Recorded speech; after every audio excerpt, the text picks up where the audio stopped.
Foxborough. Heavy rains expected, although the weather wasn't too bad. Almost 60 degrees at kick. Tom Brady looking for a third straight berth in the AFC title game. Andrew Luck. Last year up in Foxborough, they lost 59-24. He threw a pair of pick sixes. Third play of the game, looking for Levon Brazil, but it's Alfonso Denner. That's the way you start the game, anticipating the route, jumping it, almost getting it to the house. Great play. We thought it was another pick six, but upon further review, he stepped out inside the 2-yard line. LeGarrette Blount, first of many touchdowns for him, took it in from there on the next play. Next, Pats possession. 3rd and 3, Brady to Danny Amendola for a gain of 16. Brady, the first passer with 6,000 playoff yards. 2 plays later, LT, it's LeGarrette Blount. What does he do so well? Well, he gets down into the hole really fast, and no one wants to hit him. Midway through the first quarter, it's 14-zip. But last week, the Colts were down 4 touchdowns in the second half against Kansas City. What do they care? Well, here comes Indy. Luck to Levon Brazil. This one works out better. 38 yards on the pitch and catch. Luck 20 of 41 for 331 and a pair of scores. And look at the touch on this one. The pass was there. The coverage was there. Great concentration. Great ball placement. Good play all the way around. All right, 14-7 New England in the second. Brady looking for his 100-catch man, Julian Edelman. What a year he had, LT. Yes, had a great year. This guy really made them forget about Wes Welker. Played great all year. 6 grabs for 84 yards. And 7 plays later, let's see. LeGarrette Blount once. LeGarrette Blount twice. LeGarrette Blount 3 times a lane. He's in. And it's 21-7 at that point. Now it's 21-10, and here's the wacky play of the game. Uh-oh, too high for the rookie punter Ryan Allen, who picks it up. Just fall on it, kid. Get out of the end zone, man. Don't do it. What are you doing? NFL. Panic. One thing about pressure, it'll bust a pipe. Yeah. It gets knocked away by Jarris Pendleton as you get one more look. It's ruled a safety on the field. And to add injury to insult, Allen, he did the free kick next, but he was then done for the night. He got hit. So Andrew Luck's celebrating because they get the free kick, and now they're driving with under 2 minutes to go. Luck looking for his fullback, Stanley Havili, but, oh, gosh, you just can't miss these opportunities. Dante Hightower with the INT. What happened, LT? Well, the ball was a little bit behind it, but if you get your hands on the ball, you have to catch it. It bounced off his shoulder, and Hightower, right, he's in the right spot to pick it off. Pats were up 9 at the break, pick it up in the third quarter. They're up 6. Deep in their own territory, Brady, little play fake. Nice. And looking for Danny Amendola for a gain of 53. Brady, for the 6th time this year, held under 200 yards passing, but that got him going into Indy territory. That play does not work without a viable running game. 6 plays later on 3rd and 8, Brady incomplete to Edelman, but Josh Gordy, you got to turn around. You got to turn around and look back and then make a play on the ball. You just can't face guard the receiver. Look, right here, he misses the jam. Now he's back where he needs to be. Look back the wrong way. He was anticipating the fade stop, back shoulder fade. So now it's 3rd and goal on the 3. No LeGarrette Blount. Let's give it to Mad Max haircut Stephen Ridley. I guess he's out of the doghouse. He can run it, too, down by the goal line. This guy can do it. Also in on the 2-point conversion, Patriots up 14. But look at these consecutive passes by Luck. First one of 46 to T.Y. Hilton, who was over 100 yards on the night. That is nice. And then your next play, I mean, he's got velocity, he's got touch, and here he's got a touchdown to Brazil. Great play action, freezes the backers, throws the safety. Brazil, great route, great throw and catch. After a 3-play, 80-yard drive, Indy's down just 7, and we know it's wet, and we know that he's looking a little bit like the Geico caveman, but, I mean, look at this. He's like slobbering all over himself. That's playoff football. Oh, there's water in his mouth. Fourth quarter, Luck. Here on 2nd and 9, he decides, okay, nobody's open. I'm going to tuck it and run, which he does so well. But did the turf monster get him? No, it was Joe Villano. Take a look at this. In hockey, you get 2 minutes in the penalty box. In soccer, it's probably a yellow card. Here, there's no call. They don't call that an MMA either. No call. Sometimes you got to do what you got to do. So Luck is a little bummed. He was looking for some sort of call. Next Patriots drive. Look out! Somebody's getting to the second level. Hey, this guy can run, man. To be so big, nice patience, nice move in the hole. finishes the run in the end zone. Second longest in playoff history, that of 73 yards. 4 touchdowns is a franchise record. In fact, only Ricky Waters of San Francisco in 1993 had more touchdowns in a single playoff game. That was 5 back then. So who's the holder? It's not the rookie punter Ryan Allen. He's hurt. Who? Tom Brady, who said the last time he held was in the Orange Bowl for Michigan. All right, he said afterward I might renegotiate my contract. Really? Well, he should. Not for that. If he's going to renegotiate, it ain't going to be for that. So Luck, looking for Kobe Fleener, and it is picked by Jimmy Collins. The rookie had a huge game, guys. He looked quick, man. See how deep he was down the field? He did a great job all day in coverage. He also put a lot of pressure on Andrew Luck. Nice all-around game for the young player. New England would pick off Luck a 4th time during the 21-point win. So the Pats are off to their 3rd straight AFC title game.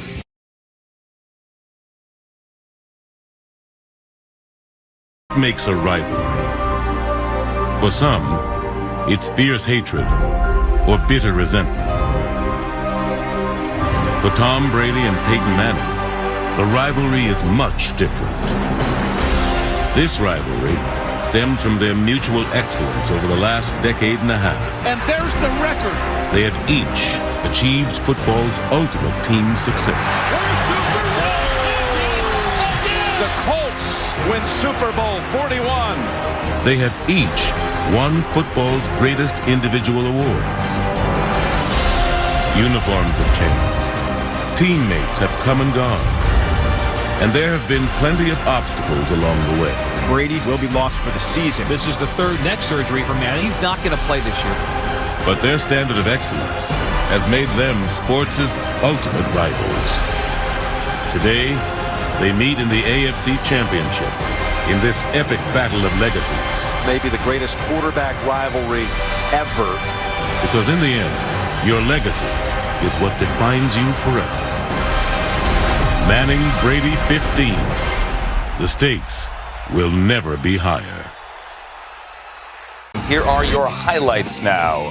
As we get straight to it, Denver, 63 degrees. I mean, flat out beautiful at kickoff. Can Tom Brady get to another one? It would be his 6th. Can Peyton Manning get to his 3rd? We open up here with the 3rd and 2, about 3 minutes in. And this really was one of the few times they came close to getting to Peyton when he bobbled a shotgun snap, but he hits Eric Decker for 7 and a 1st down. He almost gave that away. As a center, I can tell you, in a situation like that, you might send the ball back there kind of hot, and he's not used to that, and that's probably had something to do with it. Well, nothing came of it. They eventually punt. Broncos get the ball back. Now they're in the red zone. Now they're down to the 10. Julius Thomas on 1st and goal. No flag on this one. Devin McCourty mugged him a bit. A bit. But again, that's how this game works. I mean, you can't call. I mean, okay. Well, come on, you got to call that. Okay. You do have to call that. Okay. Do you not have to call that? Okay. Matt Prater hits a field goal, 27-yarder. The Broncos go up 3-0 there.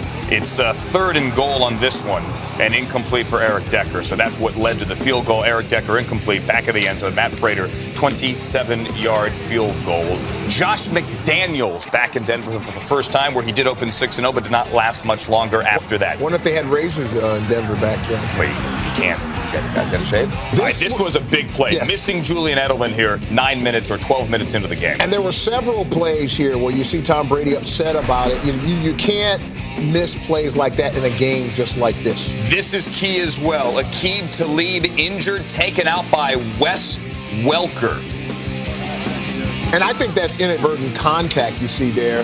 But yet still a rib injury happens, and all of a sudden the game really changes. Aqib goes out, and all of a sudden you see a great play right here you're going to see by a guy who's looking to go back home to New Jersey. Sean Moreno, 28 yards down to the 11. Here come the Broncos 4 plays later. Peyton had 3 options on this one. He's going to settle on Jacob Tamme for the touchdown. That's the key to this game for Peyton Manning. He not only had 3 options, he had 5 that were legitimate options, and Tammy's not one of those 5. That's the story of this game. All the weapons Peyton had to work with. Patriots get it back now, 3rd and 8. They are inside the 20. They're on the 18, but Robert Ayers on 3rd down. The 11-yard loss on the sack. That leads to the field goal. It's 10-3, big point there as well. Broncos get it back. Broncos then go to work. Demaryius Thomas with Aqib Talib out of there is having a field day. That's good for 26 down to the 37. Peyton kept the foot on the gas for most of the game, especially late, but here he is, late in the second, swings into the outside for Moreno. He stopped short. Now, the question is, do you go for it or not? And see, that's why I like the balance of having a defensive coach with Peyton Manning, because Peyton would have wanted to go for that, but that's okay. Get the points on the board, make it a 2-score deal. Which is what they do. Make it 13-3. Aqib Talib, they initially called it a rib injury, then it's a knee injury. Either way, he's on the sideline. And without him there, Peyton pretty much did whatever he wanted to do. 18 yards there to Eric Decker. Game over. I mean, I don't mean it. This is the game with him on the sideline. With him on the sideline, it changes the game plan. And you saw this right here. Demaryius all of a sudden just started carving up the New England Patriots secondary. And that's good for 15 and a first down. They are driving again and in the red zone again. 5 plays later, it's Julius Thomas. This is a big third down conversion. 3rd and 3, they get 5. With Aqib Talib still watching, which really was the story of the second half. We'll keep it on the ground here. 3rd and 3 from the 8. That's Monty Ball. He's going to get 5. And again, a third down conversion. Get them down to the 5, inside the 5, down to the 3, and then Demaryius Thomas. And the group, and when watch him grab this ball, he just snags this ball right out of there. You see Peyton there. Look at those numbers right there. But the key part, the offensive line did a tremendous job all game long. Tom Brady obviously wondering what the heck are we going to have to do. You got to get back in this. Remember, they were down 24-0 at the half when they faced each other during the regular season. Can he rally back from this one? Not when Shane Vereen can't hang on a 3rd and 2. Belichick is going to go for it now on 4th down. And here comes the pressure. That's right. It's Terrence Knighton. No, I'm sorry. That's not. It's not. It's pot roast. Pot roast. Thank you. It's a pot roast. Yeah, look at that. It looks like a pot roast. It looks like a pot roast. Yes. Shaq Del Rio brought the pot roast with him from Jacksonville. And we go to the 4th quarter. Huge on 4th down. Peyton now on 3rd and goal from the 1.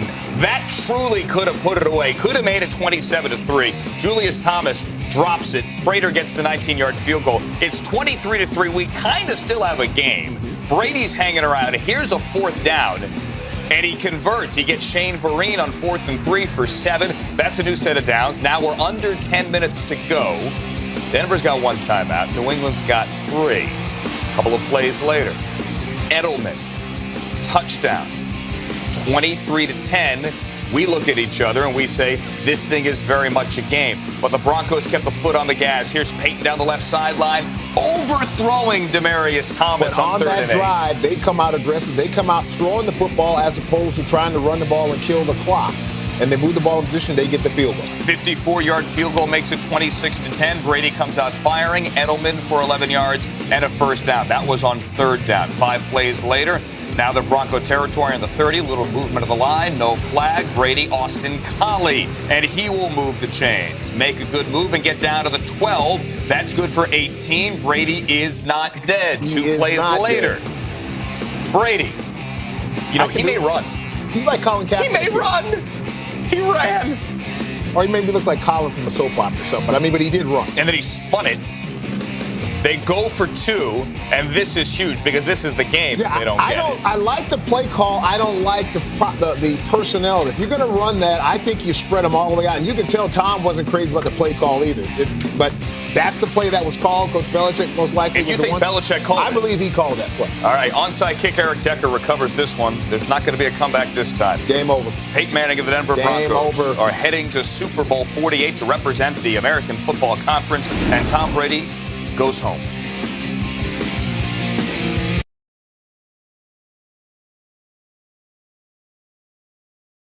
Welcome to Sports Authority Field in Denver, where the Patriots' miraculous run of success dealing with injuries has come to an end. New England Patriots come up short in the AFC Championship to a red-hot Peyton Manning and the Denver Broncos. 26-16 was the final here at Sports Authority Field. I'm Mike Petraglia, joined as always by Chris Price, expert analyst for the Patriots on WEEI.com. Chris, what happened? Was it just too much Peyton Manning and not enough of big plays from Tom Brady? I think there's something to that. I think it was a tremendous performance from Peyton Manning on a couple of different levels. First of all, he was able to put together long, sustained drives, and especially at this altitude, especially against a defense that's had more than its share of injury, I think it ultimately took a toll. We saw that great drive that he was able to assemble at the start of the second half that really effectively ended the game. It was also, frankly, the injury to Aqib Talib forced some guys into situations that maybe they shouldn't be forced into at this stage of their careers. Logan Ryan had to step up. Alfonso Dennard had to step up. They weren't able to do it with the game on the line. And talking to Alfonso Dennard after the game, he told me that, it was frustrating seeing Aqib Talib going out on pick plays. And I asked Dennard specifically, were you expecting this, watching the film of the Broncos, to see that many pick plays from the Broncos offense? I think that's a good point. I think when we saw Denver run that passing game, they ran a lot of what they call man beaters, that stuff underneath, and those pick plays. Right. They were able to find a lot of success with that, and it ultimately cost the Patriots today. And I think it was a group of defensive backs who maybe weren't completely prepared for the stage. I thought it was very interesting to hear Bill Belichick in the postgame talk about how everyone could have done things better, including me, especially me. He took a lot of it on himself. You were talking to him during that press conference. He seemed especially culpable, I guess is the word. When emotional. Exactly, and emotional when it came to this loss. I will say that this team probably got as far as it deserved to get. I think when you look at the run of injuries it had, when you look at the fact that it was going up against Peyton Manning on the road in this kind of situation, that's a lot to ask of any defense, especially in this situation. Did you think, point blank, that it was an illegal pick by Wes Welker on Aqib Talib? That's tough. I would have to go back and take a look at the film, but it's something that hasn't been called in the past before. I will say that. I think you can make an argument that it was offensive pass interference. I think you can make a real argument that it was offensive pass interference, but again, you'd have to take a really hard look at the film. I know that a lot of people have spoken both ways on the situation. Right. So, but I think the loss of Talib, again, ultimately was a domino effect. I think that, again, a lot of those guys had to step up and make plays in that kind of situation, and they just weren't able to do it. Well, and obviously there was a very eerie correlation back to last year's AFC Championship at Gillette Stadium when Talib went out against the Baltimore Ravens. Anquan Boldin goes off in the second half, and the Ravens marched to the Super Bowl. Really, it had the same sort of effect. I know you're writing, or had pointed out earlier, that the big drive for you was the first drive of the second half. Exactly. To me, though, the biggest drive of the game changer, the season ender for the Patriots, was that 93-yard drive by Peyton Manning, in which they lost to Aqib Talib for the rest of the game. I thought when they went down and punched it in, to me, that was just a killer for the Patriots, emotionally and otherwise. It was difficult to overcome. And this was a team, too, when you consider all of the elements that go into good complementary football. They were not getting consistent offensive performance. They weren't getting a good, consistent offensive performance. They weren't able to make the stops on third down when they needed. They were able to get some good work out of special teams, particularly Ryan Allen, who was able to kind of tilt the field in their favor a few times in the first half there. But it just wasn't good complementary football by the Patriots here in this situation. How much of this game is on Tom Brady? I think there's an element that's on Tom Brady here. He was able to not connect, I think, with Edelman. A couple of times, exactly. Actually. Edelman, Amendola, I think some of it's on Amendola as well. I think this game really, in a lot of ways, serves as an indictment of Amendola and what he was not able to do over the course of the season. Vereen was a consistent offensive presence. Edelman really was a good, consistent offensive presence, but they didn't get anything else from anyone this afternoon. And I got to tell you something, Chris. In the locker room afterwards, the guy that impressed me as most impacted, most affected by this was Julian Edelman. He took his time getting dressed. He turned around. Most of his answers at the start were one word. And then when the questions began about how tough this was, he was very emotional, and he physically had to fight off tears, talking about what this game, what this team, what this season meant to him. Here's the question that he didn't want to address, and understandably so. Will he be back with the Patriots in 2014? I think he will be, but I think at the same time there are a lot of other questions that this team has when it comes to when it comes to free agent possibility. What happened to my New England Patriots yesterday was that after Wes Welker cheap-shotted Aqib Talib 3 plays into the second quarter, oh Lord, hurt his knee and knocked him out of the game with what should have been flagged as at least an illegal pick play, the game was effectively over. I tweeted it, I sat back in my chair, and I said, now I got to watch slow death for 3 more quarters, because that team, that New England team, the 26th ranked defense, has no shot against Peyton Manning on a 63-degree perfect winless day in Denver, Colorado, without their most important player on defense, the one man who can shut down Demaryius Thomas. So I guess I got to give it up to Wes Welker. Wes, you are the unsung MVP of the game, you being the expatriate that you are. You gave a speech the night before to your team about how your team had to play more physical football. And by golly, you went out and backed it up with a cheap shot. a deliberate play by the receiver who made no attempt to get open. I stress to you, Stephen A., Demaryius Thomas told the CBS crew before the game that up in Foxborough, the big comeback for the Patriots, that Aqib Talib had Demaryius's number. Obviously, the Patriots had no one else who could really hang with Demaryius. And after that, he caught, 6 more balls for 109 more yards and was the difference in that football game. It would have been shameful if Peyton Manning and company had not won that game thereafter. Now, I'm going to let you respond first. I thought by Tom Brady's second greatest quarterback in history standards, he stunk yesterday. The defense stunk, couldn't get any pressure on Peyton Manning. But in the end, I still believe my Patriots would have won that game if Aqib Talib had not been injured early in the second quarter. And my proof to you is that you remember what happened 1 year ago in the AFC Championship game in Foxborough when Talib went out in the late in the first quarter and Anquan Bolden took over the game. I'm sorry, Bill Belichick backs me up.